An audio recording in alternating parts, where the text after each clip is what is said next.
So in this video, I'm going to be talking about another economic short-run growth model.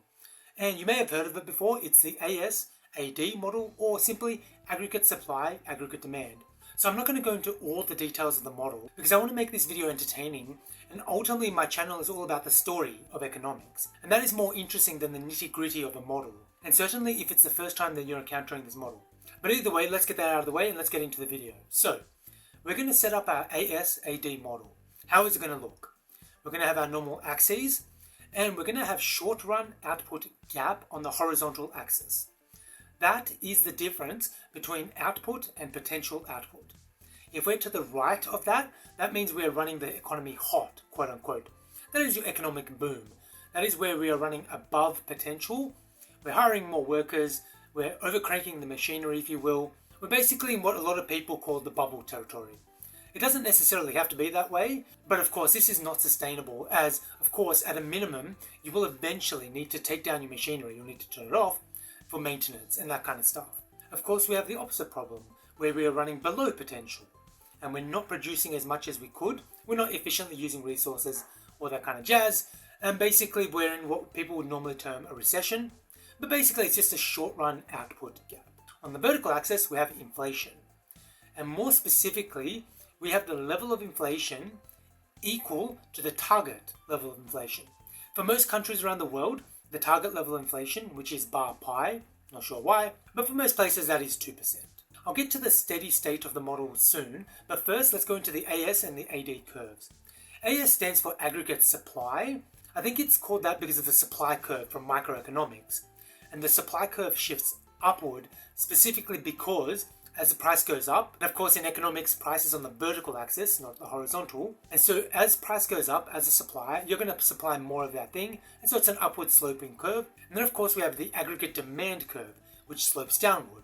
And the aggregate demand curve comes from the fact that we have a demand curve in microeconomics, which slopes downward because as price increases, you demand less of something. And so the fact that the aggregate supply curve slopes upward makes intuitive sense. If we have a positive output gap, we're overusing machinery, we can also expect prices to follow. We can expect there to be a period of higher inflation. Why? Well, as you're using your machinery more and more, you're using it above potential, you're going to charge higher prices.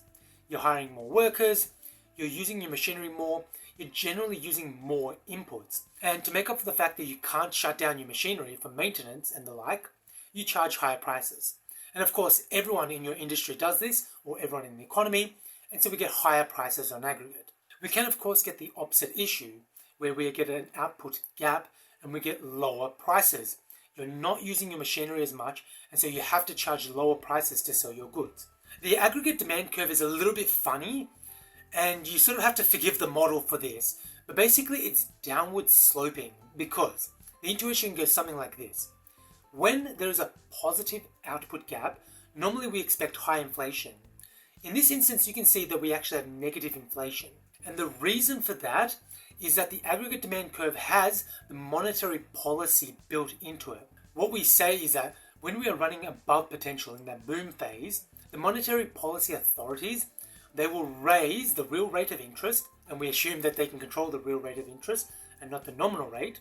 But they raise this, and that tells firms not to invest in machinery, not to use their machinery as much, and so they scale that back. And that is why it's downward sloping. It's a little bit funny because it assumes that the Monetary Policy Authority reacts really quickly, that the Fed, the RBA or whatever. So we have our two curves, which is all well and good. What about the points where they meet?